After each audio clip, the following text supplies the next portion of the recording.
Então lhe propôs Jesus esta parábola: qual dentre vós é o homem que, possuindo 100 ovelhas e perdendo uma delas, não deixa no deserto as 99 e vai em busca da que se perdeu até encontrá-la? Achando-a, põe-na sobre os ombros, cheio de júbilo, e indo para casa, reúne os amigos e vizinhos, dizendo-lhes: alegrai-vos comigo, porque já achei a minha ovelha perdida.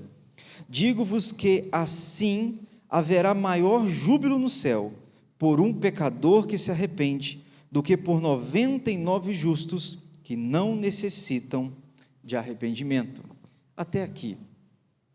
Amados, eu queria conversar com vocês um pouquinho sobre o seguinte tema: viver é administrar tensões.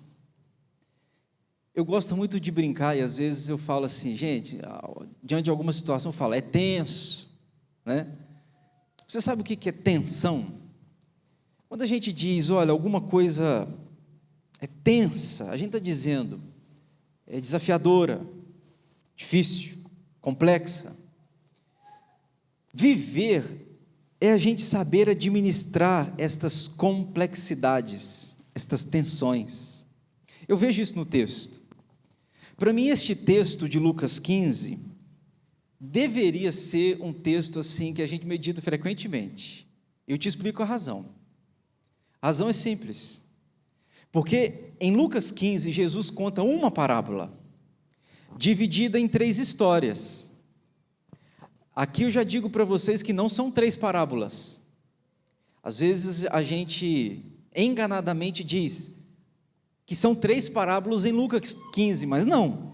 Se você percebeu o verso 3, diz que Jesus propõe esta parábola. E esta parábola é dividida em 3 cenários diferentes, mas é uma parábola. E o primeiro cenário é da ovelha que se perde. Os matemáticos aí bons me ajudam. Se você tem 100 ovelhas, uma se perde, você está perdendo 1%, correto? Perfeito.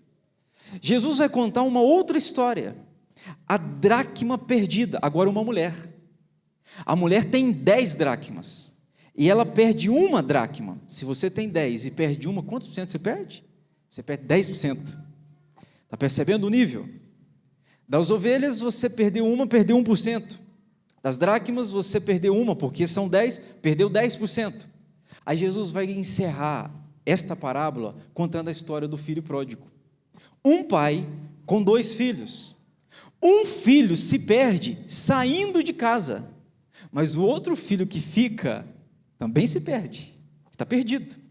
Um perdido está fora, o outro perdido está dentro. Se tem um pai com 2 filhos, os 2 estão perdidos, quantos filhos? Quantos por cento então ele perdeu? Ele perdeu 100%. Um está dentro de casa, mas está perdido. Você vê que ele está perdido quando o outro retorna. Não sou eu melhor do que ele? O senhor nunca deu uma festa igual deu para ele, pai? Entre outras palavras, aquele menino está dentro, mas ele está desconectado da família. Ele não vive como um filho de verdade dentro de casa. O outro se perde fora. Pois é. E eu gosto desse texto, amados, por uma razão especial. É porque aqui na parábola ensina a gente a perder.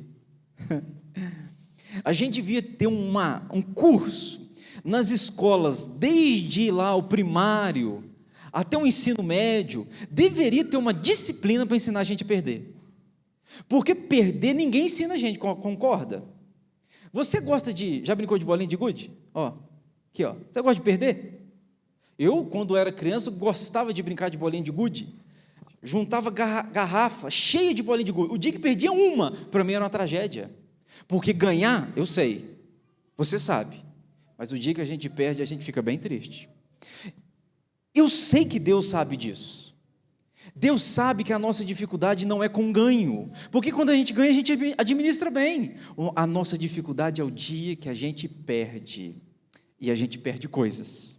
A gente perde pessoas, a gente perde amigos, a gente perde bens, a gente perde grana, a gente perde um punhado de coisa. E esta parábola entra para ensinar a gente a lidar com essas tensões. Dias que ganho muito, mas dias que perco muito. Dias que o sorriso está estampado no rosto, e outros dias as lágrimas é que estão escorrendo no mesmo rosto. Tensões. Viver é lidar com este mundo dialético. Um dia de alegria, outro dia de tristeza. A vida é assim. Quando você não chora e ri no mesmo dia? Não é verdade? Então, amados, eu entendo que sabe viver quem sabe lidar com essas tensões. Quem sabe administrar com os dias de ganho e os dias de perda. Quem lida bem com essas situações é que, na verdade, vive de verdade. Eu separei aqui pelo menos 4 áreas que a gente precisa de lidar com essas tensões. Primeiro, a gente precisa aprender a lidar com a tensão de ter que frequentemente lidar com ganhos e perdas. Olha o texto. O texto diz que o pastor tem 100, o homem tem 100 da parábola. Mas esse que tem 100, agora deixou de ter 100, ele perde uma. Aí olha a confusão agora. Qual é a garantia de que você tinha 100, uma se foi, você deixa as 99, vai em busca daquela que se perdeu? Qual é a garantia de que quando você voltar, as 99 estarão lá? É um cenário de pastoreio de ovelhas. Ovelha é um bicho que é complicado de lidar, animal, difícil. O homem da parábola tem que decidir entre ir em busca de uma e deixar as 99. Tensões. Nós frequentemente temos que lidar com ganhar e perder, fazer escolhas. Devo ir ou devo ficar? Não é assim a nossa vida? Pois é. O homem possuía 100 e perdeu uma, e deixou as 99 para ir atrás daquela que se perdeu. Nossa vida, irmãos, nós temos essas tensões também, né? As tensões de decidir diariamente entre aquilo que ganhamos e perdemos, lidar com isso que não é fácil. Eu, como pastor, já lidei com cenários de opostos, totalmente no mesmo dia. Já fiz um sepultamento pela manhã e à tarde fui no hospital porque uma criança nasceu. Tensões, né? Mesmo dia, eu vou onde as pessoas estão chorando porque alguém morreu. Daqui horas ou minutos eu vou num lugar onde as pessoas estão chorando porque alguém nasceu. Não são tensões? Você vive com elas. No mesmo dia você se alegra, você que tem mais de um filho, você se alegra com um filho que de repente recebeu alguma coisa. Você celebra e festeja com ele, mas você chora com outro filho, porque aconteceu alguma coisa com ele. Mesmo dia. A gente frequentemente, amados, temos que lidar com essas tensões. Quem vive bem? Quem administra bem esses ambientes. Ganhei, mas o dia em que ganhei, eu não fico soberbo. Por que eu não deixo a soberba me tomar conta? Porque eu sei que haverá dia que eu vou perder. Então eu mantenho o meu coração humilde. Pastor, perdi. Então eu não desespero. Por que eu não desespero no dia que perdi? Porque eu sei que vai haver um dia em que eu vou voltar a ganhar. Então, no dia em que eu perdi, eu não fico desesperado. Mas também no dia em que eu ganhei, eu não fico ensoberbecido. O equilíbrio. Talvez esse seja o segredo de uma boa vida. Aprender a lidar com dias que ganhamos e dias que perdemos. O pastor tinha 100, o homem tinha 100, perdeu uma e foi atrás daquela que estava perdida. Mas a segunda coisa que eu queria pensar com você, amado, é a tensão que a gente lida todo dia, de lidar com o pouco em detrimento do muito, valorizar o pouco, não é verdade? O homem tem 100, ele perde uma, ele abre mão de 99 para ir em busca de uma. Já parou para pensar nisso? A gente tem uma tendência de valorizar quantidade. O ser humano tem essa tendência. Se alguém te der R$1, você passa na rua, a pessoa te der R$1, você se bestar, você nem conta aquilo para os outros. Porque R$1 é pouco. Agora, se você passar na rua e alguém te der 10 mil reais, aí você faz uma festa, um churrasco de picanha na sua casa. E você conta para os outros. Por que de R$ 1 você não fez, não teve a mesma alegria, a mesma reação? Porque é pouco. Agora, 10 mil é muito. A gente tem todos os dias essas tensões para lidar na vida. E a Bíblia fala para a gente valorizar o pouco, em detrimento do muito. Vive bem quem valoriza o pouco. Há poucos dias eu preguei aqui, contei isso para vocês. A gente precisa de valorizar as coisas que hoje não têm valor na cabeça de muita gente. É um balançar do rabinho de um cachorro para você, sabe? Quem gosta de gato, não é todo mundo que gosta, mas é um gato pular no colo, se você que tem, sentar ao seu lado, coisa simples. É o sorriso de uma criança que passa na rua, ri para você e faz um joia. Pois é, a gente tem todos os dias esses desafios para lidarmos, valorizar o pouco em detrimento do muito. E sabe o que tem acontecido hoje na nossa geração? Muitas pessoas querem ter muito para valorizar, e talvez o muito que ela imagina, ela nunca terá, e nunca tendo o muito, ela também nunca valoriza o pouco. Então você devia aprender, e eu também, nós, devíamos aprender a valorizar o pouco, amados. O homem tem 100, uma se perde, ele vai atrás daquela que se perde, porque para ele uma é importante, uma tem valor, mesmo que ele esteja diante do risco de deixar as 99. Isso é cruel nesse texto. Eu aprendo aqui com este homem que a gente precisa constantemente fazer escolhas. E as nossas escolhas são ditadas, são regidas pelo valor que nós damos às coisas. Quanto você valoriza aquilo que as pessoas consideram pouco? Pois é, quem valoriza essas coisas, como eu disse, o balançar do rabo do cachorrinho, sorriso de uma criança, o abraço do filho. Hoje, por exemplo, eu até postei uma foto do Ravi, de manhã, no escritório comigo, agarrou no meu pescoço, rapaz, e travou, mas que gostoso, sabe? Que gostoso. Na hora, agradecer a Deus, falei: Senhor, muito obrigado por esse privilégio, de ter o meu filho e sentir o abraço dele, sabe? E ele tem uma unha bem boa, que o que você está vendo na minha testa não é ele, não. Um quadro caiu na minha casa, deu uma testada, eu fui defender o quadro com a testa. Mas a unha, rapaz, ele passa que arranha a gente, principalmente a pele de mulher mais fina, né? Rapaz, mas pode arranhar, eu falo com ele, pode arranhar, filho, que quando você arranha a gente, é prazeroso, até na dor tem prazer. Pois é, a gente precisa de valorizar o pouco em detrimento do muito, são tensões da vida. Posso te dar uma dica e uma sugestão? Valorize essas coisas, amados. Valoriza o estar com o seu cônjuge em casa. Às vezes você vai embora daqui a pouco, você vai chegar na sua casa, o que você vai fazer? Alguns vão sentar no sofá, ligar a televisão. Valoriza a presença do cônjuge. Tenta desconectar do celular. É possível, acredite. É possível. Desconecte-se mais das redes, conecte-se mais com o cônjuge, desligue, sabe? De vez em quando é importante você desligar a televisão. O que nós vamos fazer? Olhar um para o outro. Quem mora numa casa com mais pessoas, é contato. Valorize essas coisas, porque o dia em que você perder, você põe a mão na cabeça e você vai dizer: por que eu não valorizei? Por quê? Pois é, hoje você tem, então valorize, sabe? Senta aí os maridos, esposas, deita no colo da esposa, esposa no colo do marido, faz um cafuné, brinca com os filhos, quem tem. Viva esses momentos, porque muita gente só valoriza depois que perde.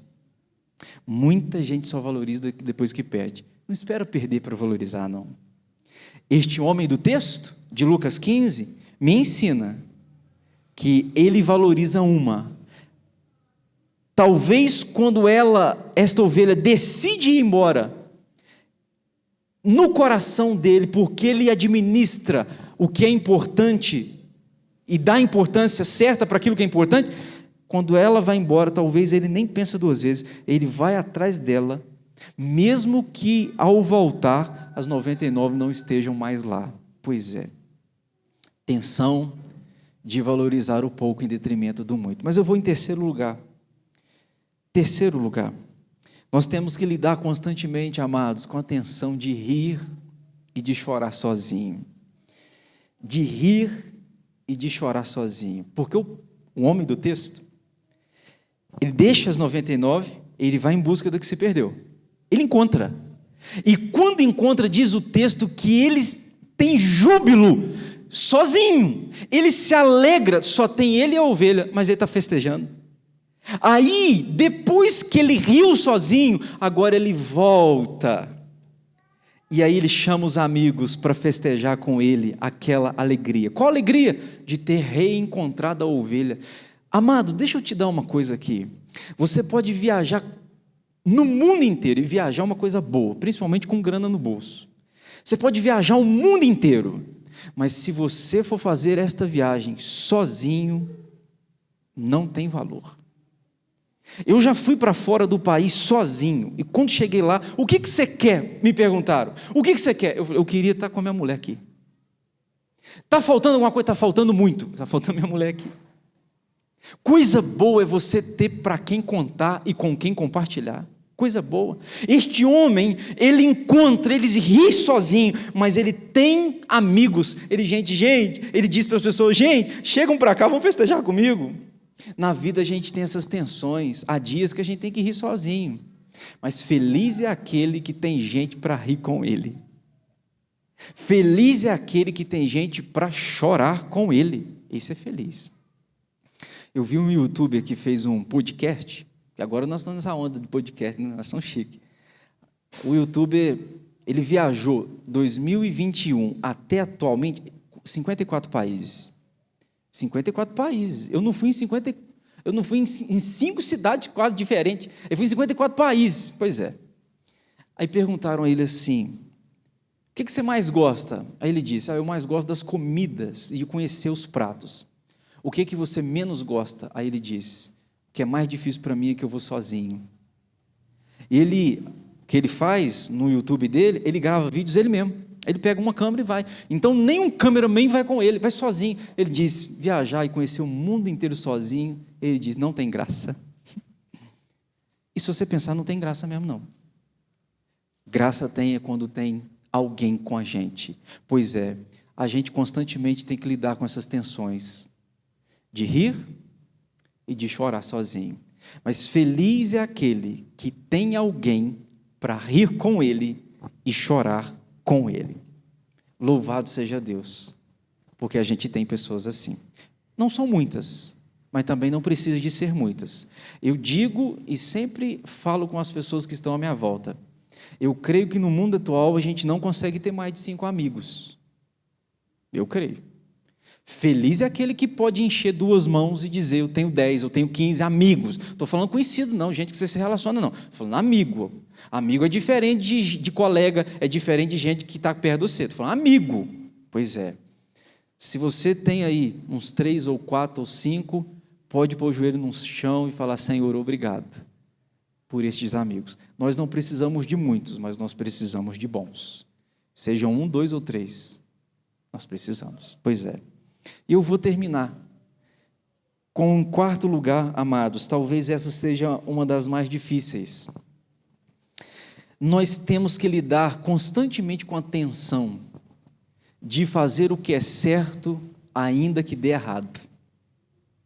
Você já lidou com isso? Fazer o que é certo, mas e se der errado? Não importa, eu fiz o que é certo. Isso é uma tensão. Eu sei o que eu estou te falando. Lidar com fazer o certo, ainda que der errado. Hoje no nosso mundo tem uma filosofia pragmática. Sabe o que o pragmatismo diz? Faça o que dá certo, não importa se é certo o que você está fazendo. Entendeu? Faça o que dá certo. Eu vou roubar uma pessoa. Deu certo. Não importa então, se deu certo, beleza.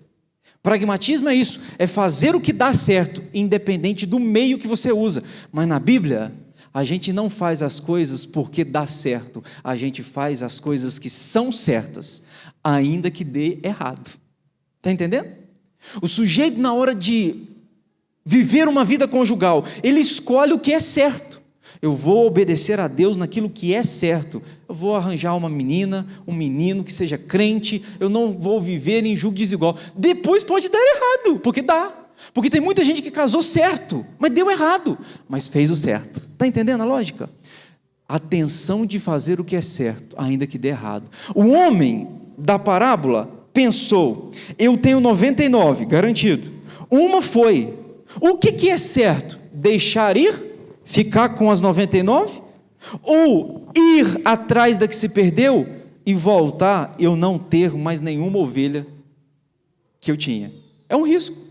Ele decidiu o quê? Eu vou decidir o que é certo. Eu vou atrás da que se perdeu. Se eu voltar, as 99 também tiverem se perdido, não tem problema, eu fiz o que é certo. São tensões que a gente lida todo dia, amados. Fazer o que é certo, ainda que dê errado. Porque o reino de Deus pede de nós que a gente seja obediente, que a gente tenha atitudes de Cristo na terra, ainda que dê errado. Porque pode ser que dê. Mas não importa se deu errado lá na frente. Importa que você chegou lá com a consciência tranquila de que você obedeceu e fez o que é certo. Então, pais, na hora de corrigir o seu filho, faça o que é certo, ainda que dê errado. Faça o que é certo. Na hora de viver uma vida conjugal, faça o que é certo, ainda que dê errado. Faça o que é certo. Cuidado com o pragmatismo. Eu vou fazer o que for necessário fazer para dar certo. E no reino de Deus a gente não faz o que é necessário. Não é qualquer coisa que a gente faz o certo, ainda que dê errado. Pois é. Eu queria terminar a minha palavra aqui dizendo para você o seguinte: neste texto, diz o texto bíblico, o verso 7, digo-vos que assim haverá maior júbilo no céu por um pecador que se arrepende, do que por 99 justos que não necessitam de arrependimento. Sabe o que o texto está dizendo? O texto está dizendo o seguinte: quando eu faço o que é certo, e nesse caso deu certo, a ovelha voltou para o ambiente das outras, formando então as 100 ovelhas. O texto está dizendo: há maior júbilo no céu por esta que volta, do que por 99 que não necessitam de arrependimento. Eu queria terminar minha palavra dizendo para você o seguinte: o júbilo aqui no texto é celestial. Quando fazemos o que é certo e dá certo por graça de Deus, o júbilo é angelical. Os céus celebram a sua vitória na terra. Este homem do texto colocou a ovelha no ombro e voltou. Uma estava perdida, mas perdida não ficou, porque ele foi atrás. Pois é, eu termino relembrando você: nós frequentemente temos que lidar com as tensões, de lidar com ganho e perda. Segundo, nós temos que lidar com as tensões de valorizar o pouco em detrimento do mundo. Terceiro, nós temos que lidar com a tensão de muitas vezes ter que rir e chorar sozinho. Às vezes rimos sozinhos, choramos sozinhos, mas feliz é aquele que tem alguém para rir com e chorar com ele. E por último, o desafio de fazer o que é certo, ainda que dê errado. Vamos ficar em pé, amados?